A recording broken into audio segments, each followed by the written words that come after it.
about geology and why I love it so much is the relative scale between art and science can be completely independent to the geologist. And that's why I love it so much. You can have big thinkers on a basin-wide scale that is arguably a bit more artistic, that you need to understand large-scale tectonics and, how sea level goes up and down and where fundamental basins would form. Or you can be a detailed geochemist where you're looking at isotopic signatures of carbon, in which it's completely analytical and there's, hardly any artistic stuff that goes into that.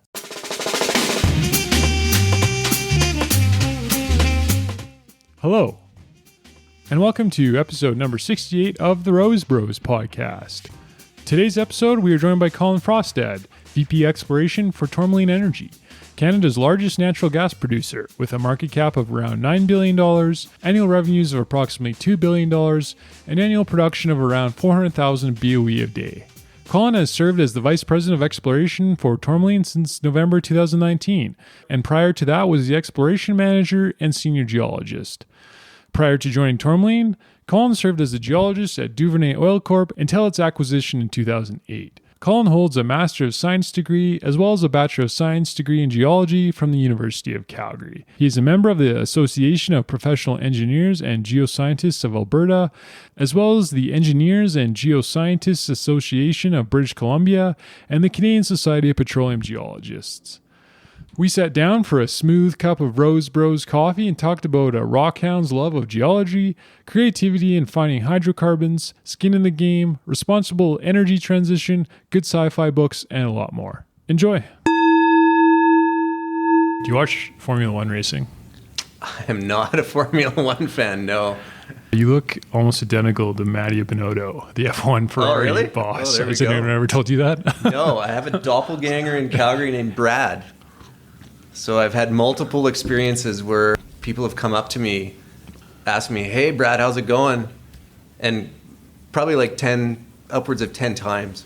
So I know I've got a doppelganger out there, but maybe it sounds like I've got two. A Ferrari F1 boss also. Oh, okay, good.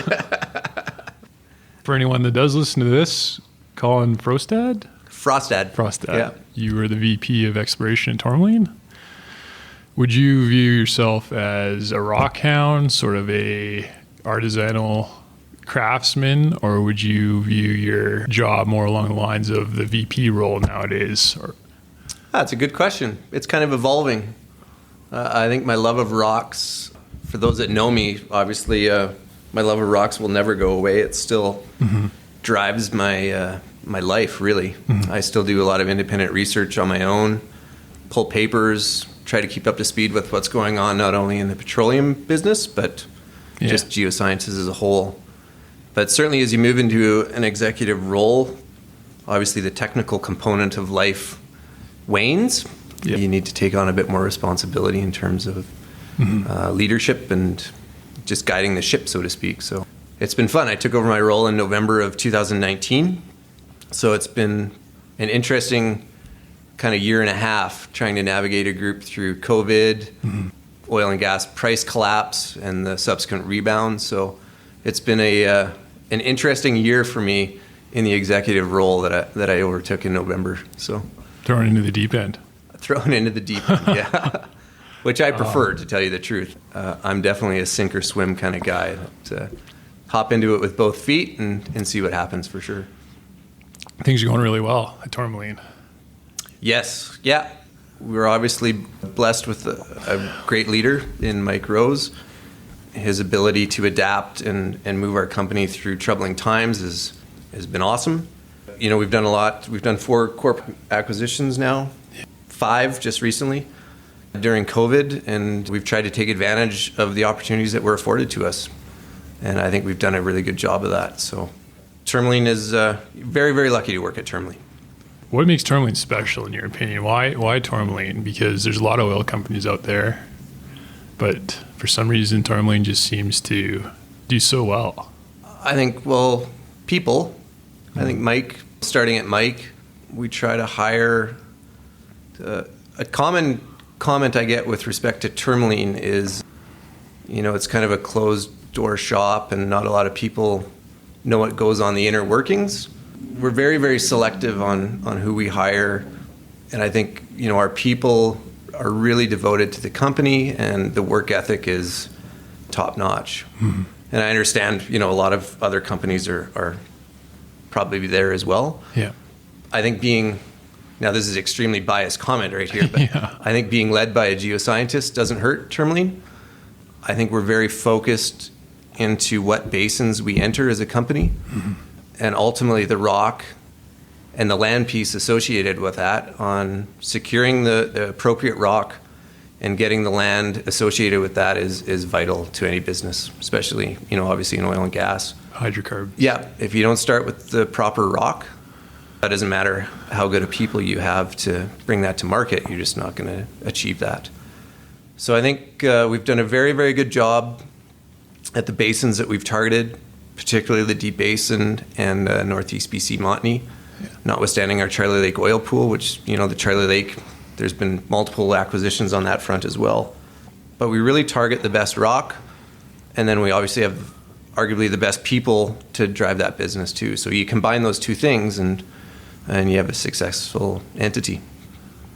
You could argue that the role of the geologist is probably maybe the only area in hydrocarbons that involves creative intellectual property, and that you guys are led by that role. Is that maybe one of the reasons why you guys have been so successful? Yeah, and I spend a lot of time thinking about the role of a geoscientist within an oil and gas company. It's evolved incredibly over the last 10 years. Yeah. With the onset of the horizontal drilling and the fracking, there's a real inherent risk for the geoscientists to be marginalized. Right. Because it really does become a business of execution, which Tourmaline is also very good at. But it speaks to my point is, if you don't have the proper starting point, which the geoscientists are responsible for, failure is the only option. Yeah. Because you're just starting off with something that you can't economically deliver. I do spend a lot of time thinking about what a geoscientist's role is, and Tourmaline's a great example. Is we've been in the Deep Basin and in Northeast BC pretty much since our inception. And so, it'd be very easy for a geoscientist to become complacent within the role. You've got your sandbox, you stay in with that. The message that I try to convey to my team and what I try to live by is, complacency is never an option. And we don't know where technology is going. Yeah. So it's the role of the geoscientist, to your point, to be really creative in terms of, what's next. Yeah. And we're the leading edge of the business in terms of what could be next. Exactly.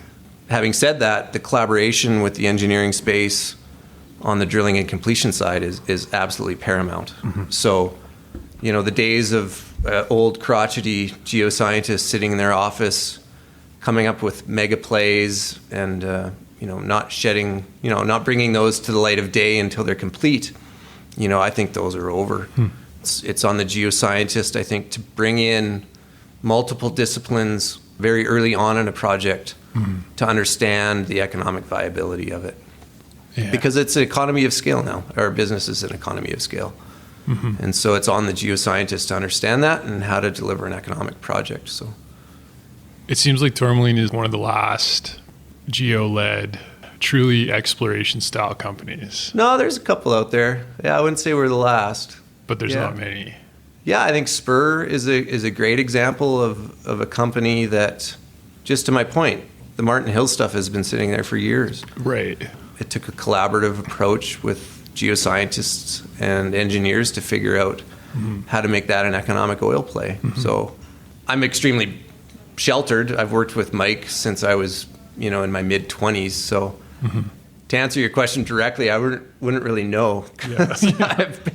I've been with Mike for so long now that I probably don't have a very educated answer on what other companies are doing. That's what people think of finding hydrocarbons is like, though, that exploration, going out and finding it and drilling wells. Still drives me every day. Yeah, absolutely. That's the point. Yeah. I still, even though I'm not the guy that's actually on call drilling the wells anymore in my role now, but I still very much enjoy checking daily drilling reports and daily completion reports, and it's what drives me is to see if the results that we're achieving are what we predicted pre-spud, it's fun. Yeah. I love my job. It's really, really fun.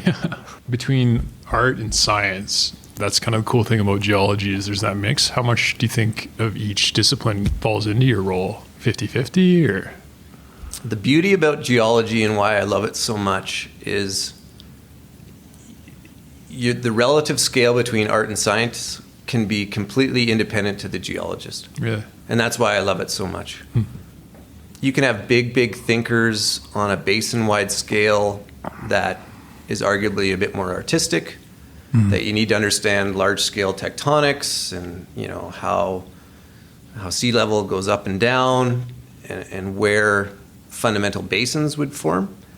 Or you can be a detailed geochemist where you're looking at isotopic signatures of carbon, right, in which it's completely analytical and there's, you know, hardly any artistic stuff that goes into that. So I truly think it is one of the best scientists to go into in university, because if you want to be a physicist within the geological realm, you can. If you want to be a chemist, you can. If you want to be a biologist, you can. It really is a science that encompasses all of the fundamental science, and that's why I love it so much. Plus, you get to travel the world if you want. I was able to do my master's degree based out of New Zealand. I was a field geologist through both undergrad and graduate school. So I'd spent all summers hiking in the Rocky Mountains, in the Monashees. If you have any outdoor inkling and an interest in science, geology is completely where you should be. It's also extremely lucrative at times, maybe not lately, but you can make a good living at it. You can, yeah. And even if you don't go into oil and gas, I mean, one of my main interests right now is what mining will have to occur on our planet for a lot of the renewables and electric vehicles to go forward. We are a commodity-based society, whether we like it or not. Exactly. And even if we go into the renewables, that will very much be a commodity-based driven industry as well. Geoscientists are at the forefront of finding where those commodities are distributed around the planet and making those go.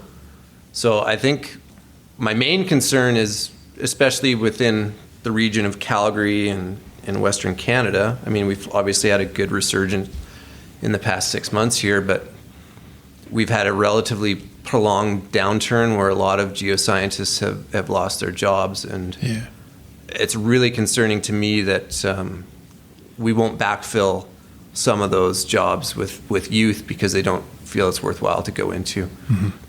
So it's a very main concern of mine. And to your point, you can make a good living being a geoscientist, whether it's in the oil and gas industry or mining, or even through academia if you want to be a prof and do that route. I guess the entrepreneurial opportunities there too.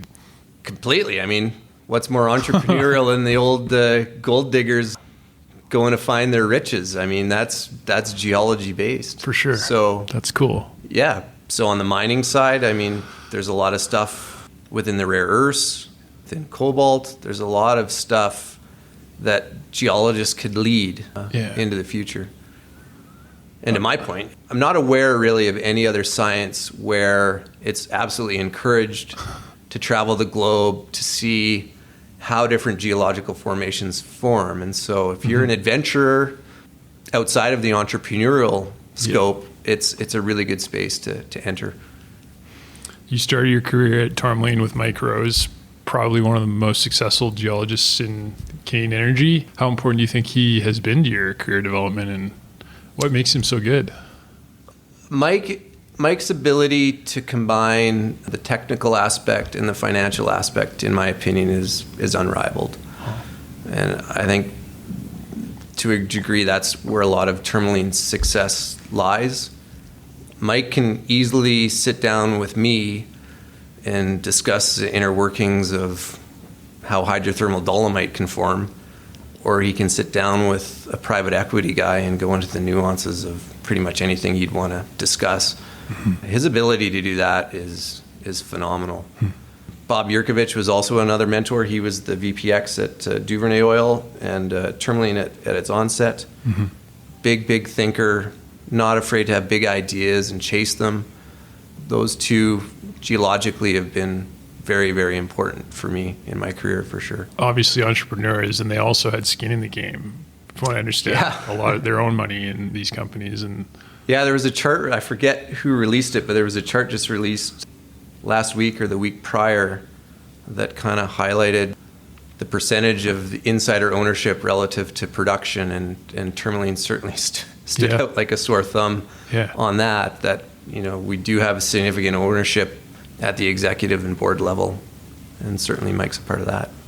Has he been a huge mentor to you? Without a doubt. Yeah. Absolutely.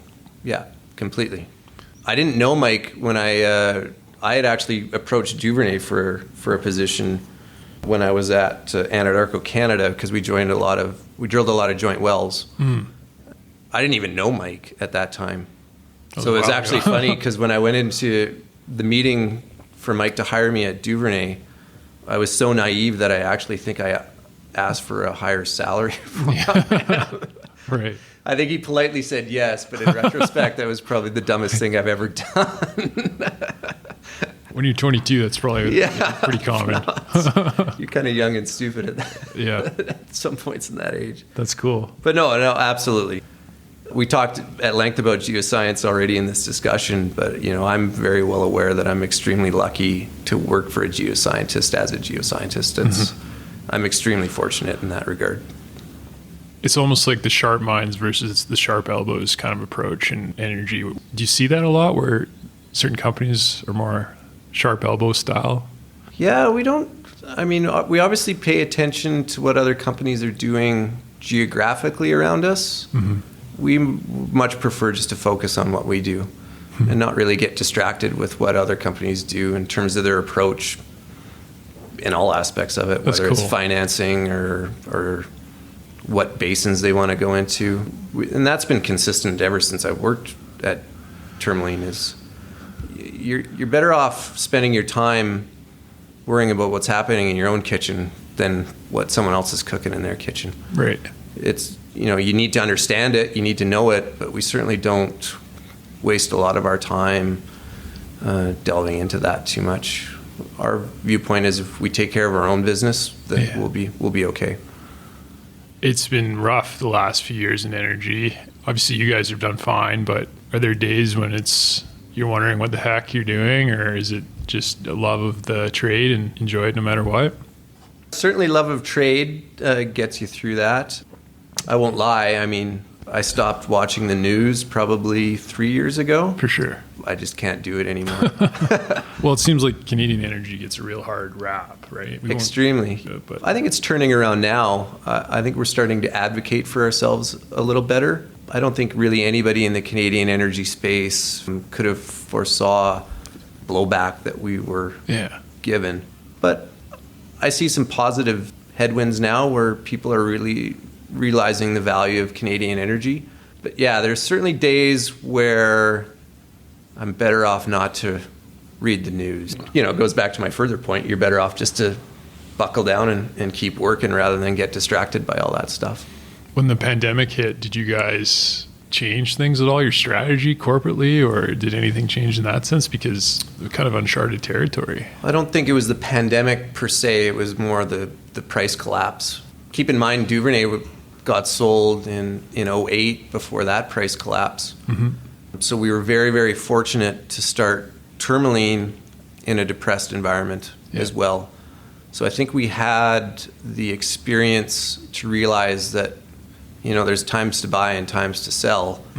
And certainly our track record over the last 14 months in the background of the pandemic, it was more of the price collapse that we saw the opportunity to really grow in some areas that we were focused in on growing. Did you guys stake out a lot of your direction and you kind of just bide your time, or is this a calculated matrix that goes on? Yeah, without going into specifics, I would say it's a bit of both. I think it goes back to my comment of ultimately the original idea comes from the geoscientist. But what I stress with my staff is, without pulling the engineering side of that and understanding what's viable, there's so many dynamics now in our industry in terms of surface, right? That you really need to understand the whole full scale of the project before you dive in with both feet, where, maybe in years past, 80s through the 90s, even early 2000s, if you found a good economic geological play, it really just played itself out, and that producing those assets were kind of just happened. Now the full cycle of the technology now, it's arguably a bit easier to find some plays with scale, but then it becomes infinitely harder to get through the regulatory frameworks and the surface impacts now. So it's just tougher to get those through the finish line. So you really need to understand a holistic approach with engineering, your surface land department, facilities, pipelining. It's really vital that you have that full-scale picture of a project before you dive into it. If you could put your finger on one area of what's been troubling Canadian energy, would you say it's poor government policy? Would you say it was the pandemic? Would you say it was the price collapse? I wouldn't include the pandemic in any of that. I think it's just been a decade of us. Just a perfect storm? Yeah, and just not really. I think it all started, in retrospect, it started a long time ago. 2015? Well, even before that, in terms of this notion that we can get off hydrocarbons in very short order. I think we were completely naive to how powerful that movement was. And now we're seeing, some of the impacts of that in terms of reliability of energy. And we see a lot of Canadian companies stepping their game up on the ESG front, which I find ironic because we were already kind of world leaders in terms of sustainability and environmental stewardship. So we'll just, I guess at the end of the game, we'll be even further ahead of jurisdictions. I saw a thing the other day, it was Elon Musk saying if he could flip a switch on traditional energy production to turn it off and on, he wouldn't flip the switch to off tomorrow because of the fallout for civilization. Be catastrophic. Yeah. Absolutely. Nobody understands that. Maybe he does, but everyone in the middle. Yeah, I think there's a lot of education to do, and I try to keep in my lane per se, which is a geological framework of that. I think society is completely naive on the environmental impacts of a so-called renewable future. Well, just flip the switch. Well, to flip the switch, I think it goes without saying that would be catastrophic. Suicidal. Yeah, but even when we work towards, completely going renewable in terms of wind and solar, or even statements of, we need to get off of internal combustion engines, I get where people are coming from, but I don't think they really have a good idea of the impact of what that entails. Because as a geologist looking in, I know that there's a lot of materials that go in to a lithium-ion battery that we're going to have to go out and mine. I think the Bloomberg report that I saw has, we're about 80 million cars per year globally now in terms of sales, of which the vast majority is internal combustion. By 2040, their projections are that 50 million electric vehicles will be sold per year. We're going to have to mine up a lot of material to build 50 million lithium-ion batteries for electric vehicles every year. Right. And these mines are in jurisdictions that do not have the environmental standards that Canada has. Yeah. And in some cases, like the Congo, where a lot of the cobalt is sourced, they don't even have basic human rights. And so, I just want people to be cognizant of that when you're firing up your computer with a lithium-ion battery, or you're driving an EV with a lithium-ion battery. There's an incredible amount of stuff that goes into that. And that stuff has got environmental and social impacts just as much as, well, I would argue a lot more than what we're seeing in Canadian energy currently. Isn't there some arguments out there that the carbon imprint from all of that right now for some of the renewable energy sources is more than traditional? Yeah, I've seen, there was just a recent report last week out of Jefferies that I believe the Wall Street Journal had some articles on. It really depends on where the batteries are made, for one. So if your lithium-ion battery is made in China, where over 50% of energy for manufacturing is still sourced from coal, then you've got a pretty significant GHG footprint that goes into the battery production. So obviously then it's a balancing act. Will your battery last longer in the life cycle of the car to outpace the emissions from the tailpipe from burning your gasoline? And it's such a new space that Right. they don't really know, right? And For so sure. the reports that I've read vary dramatically in terms of, I think the Wall Street Journal was, I think it was like 50,000 kilometers if you get out of the car. I think I read that too. Yeah. And then this Jeffrey report that just came out was in excess of 200,000 kilometers that you'd have to drive the EV before you caught up with the emission profile of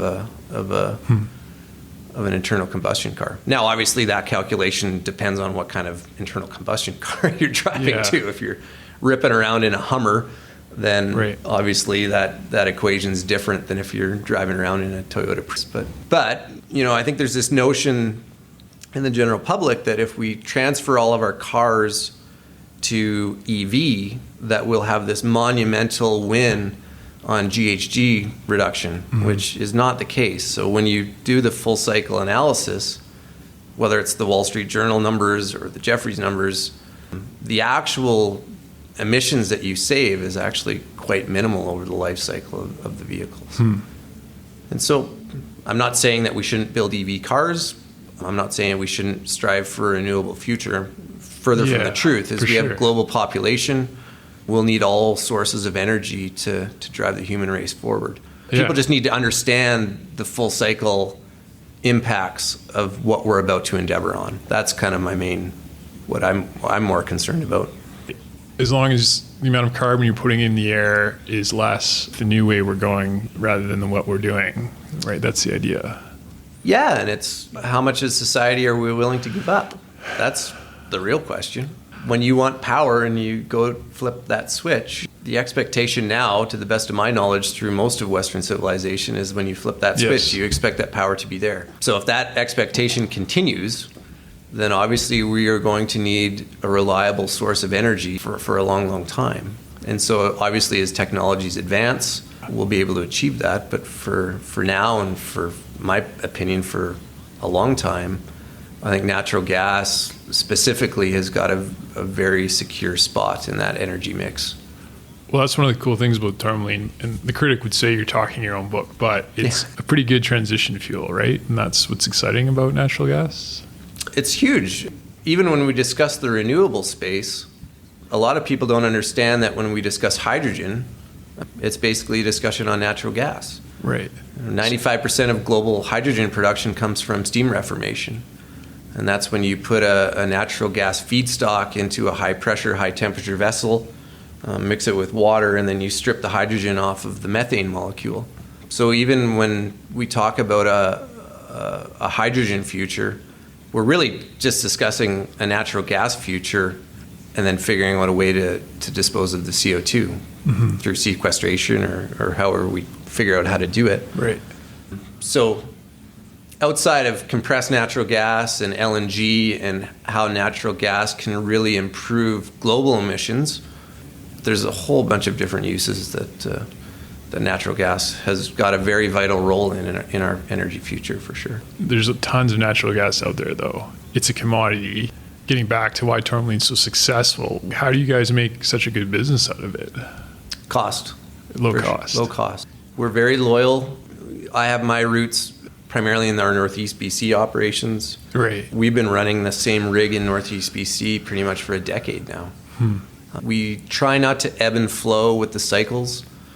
If you looked at the rig counts during the kind of peak of the pandemic and the price collapse, Tourmaline was still out there with 4 or 5 rigs going because we don't want to lose those synergies of having things keep on going.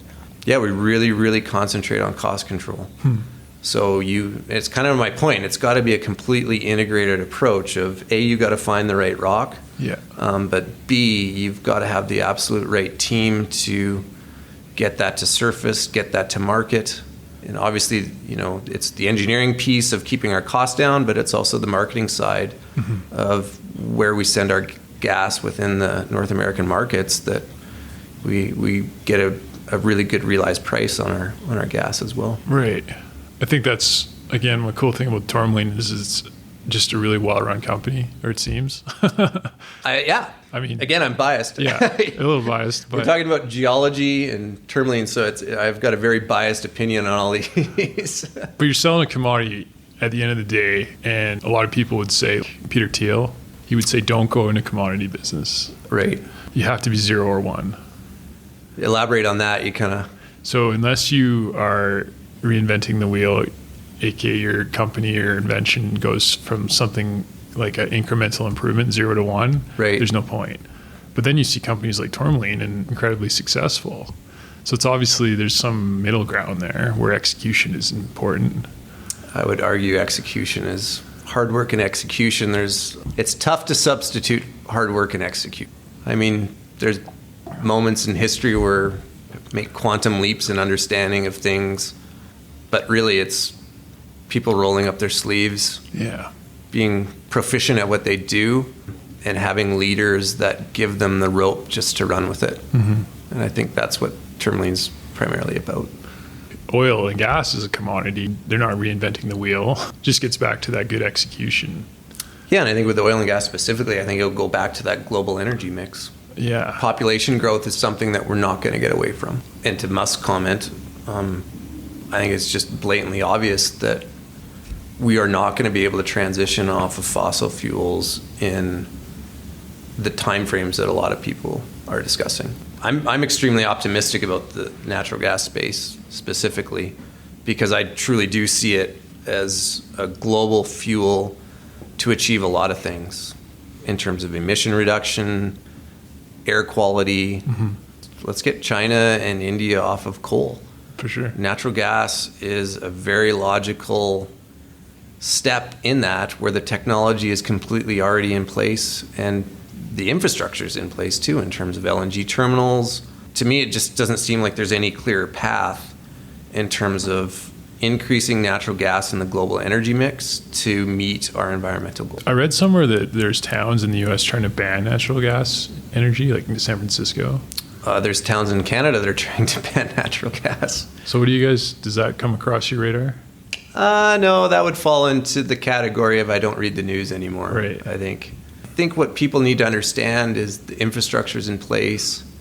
I think Vancouver had the notion that they would get off natural gas, but a lot of the hospitals, have backup natural gas generators. Like a lot of critical infrastructure still relies on natural gas to go. So I'm not that up to speed on all of that stuff. I would definitely throw that into the bucket as I don't read the news much.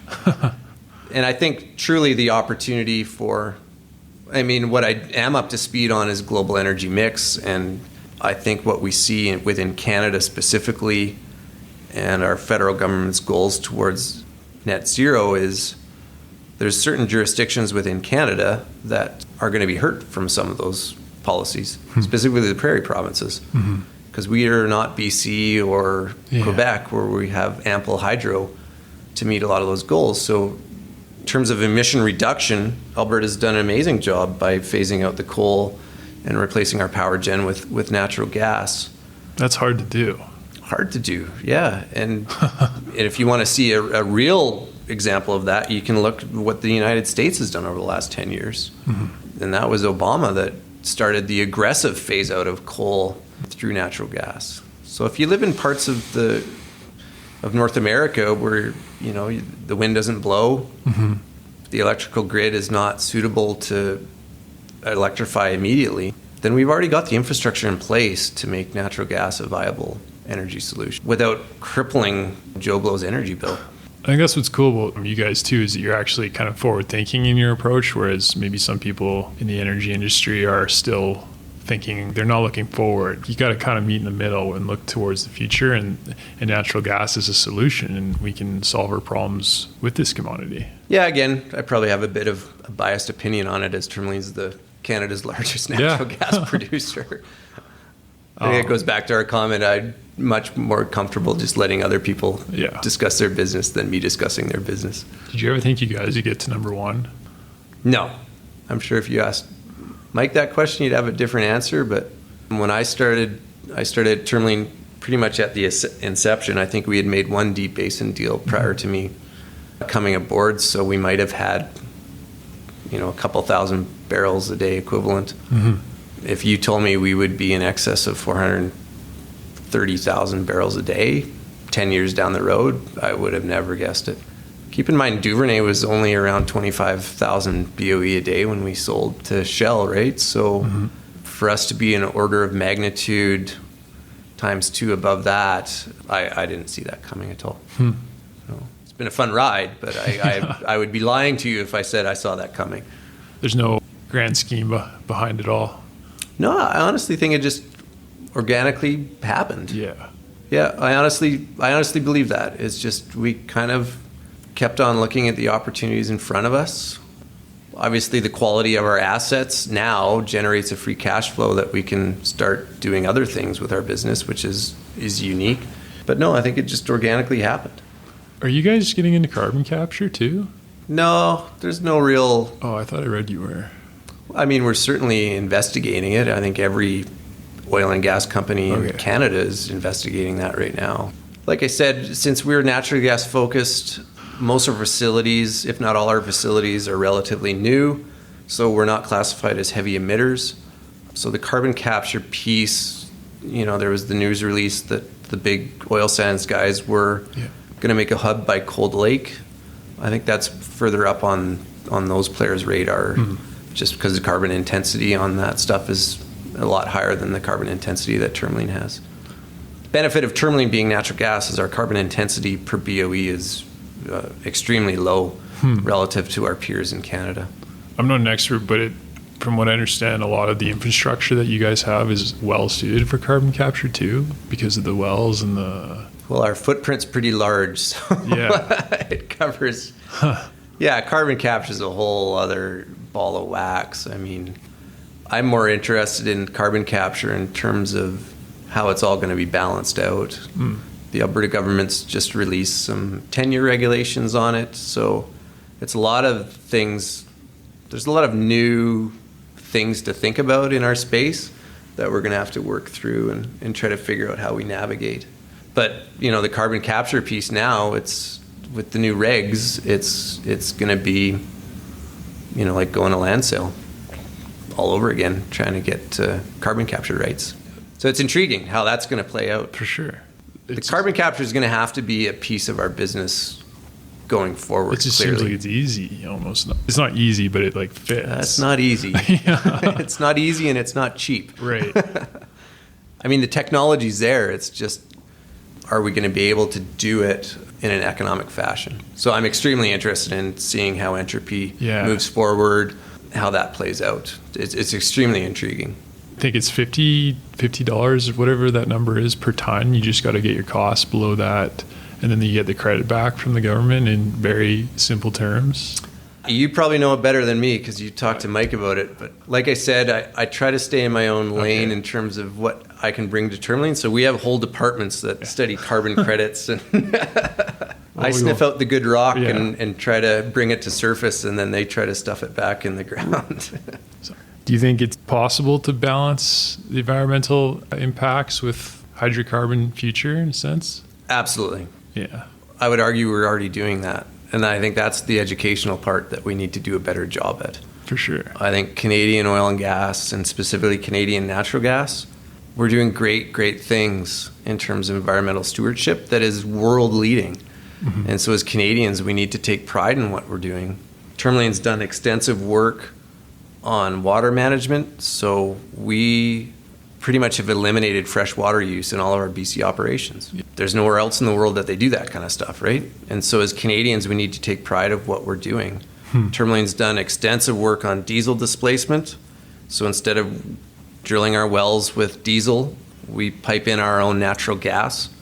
So you have a 30% GHG reduction on that, and then you've got 90% reduction in terms of particulate air pollution. So there's stuff that we're already doing that we just need to do a better job of educating the public on how good we are doing on environmental standards, and then just push those forward. There's always room to improve, but I think we need to do a better job of educating the Canadian public of how good we already are doing things. And as a country, we should take pride that we have the opportunity to supply the world with some of the cleanest natural gas. And we should take pride in that. For sure. So instead of saying, shut the wellhead in and we're done, I would strongly argue that we need to grow our natural gas business in Canada, so that we can get the globe off of coal and other sources of energy that are less polluting. What do you like to read? I'm a science fiction.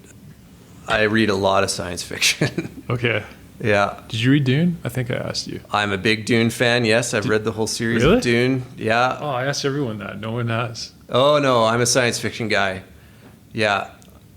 I actually suffer from gout, unfortunately. So this past weekend, I was laid up and I read 2 full novels. That's cool. Yeah. Yeah. I'm big into, it's kind of brainless science fiction right now, but I'm into A.J. Rydell, I think is his last name. The problem is I got a Kindle now. Okay. And so the problem with Kindle is you don't pick up the book cover constantly. Right. And so you kind of lose track of what you read. But it was called the Solar War Trilogy. That's it was awesome. It was fantastic. It was really good. So yeah, I read an absolute ton. I try to not do academic papers before I go to bed. I Right. try to read those on the weekend during the day because it makes my mind race. So Yep. I typically read fiction prior to bed and my academic stuff in the meantime. I'm on Messiah now, the second Dune one. Dune Messiah. Oh, yeah. It's like the bridge between the first and the third, I guess, right? Yep. I read Dune probably 5 or 6 years ago, so I'm trying to figure out. I don't want to ruin it for you. Well, apparently, like, it's skinny, and it was a lot of people were critical of it Right. because the first one was so good. Yeah.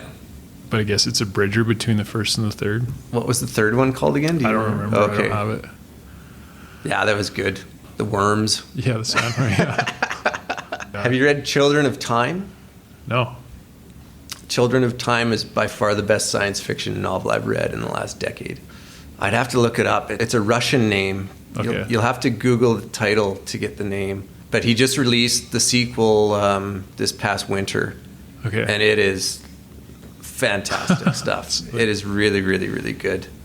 Yeah, it's about deep space kind of time travel. It's, the typical apocalyptic kind of Yep. Earth scenario and kind of re-inhabiting a distant planet. But it is fantastic. I'll look it up. Yeah, it's really good.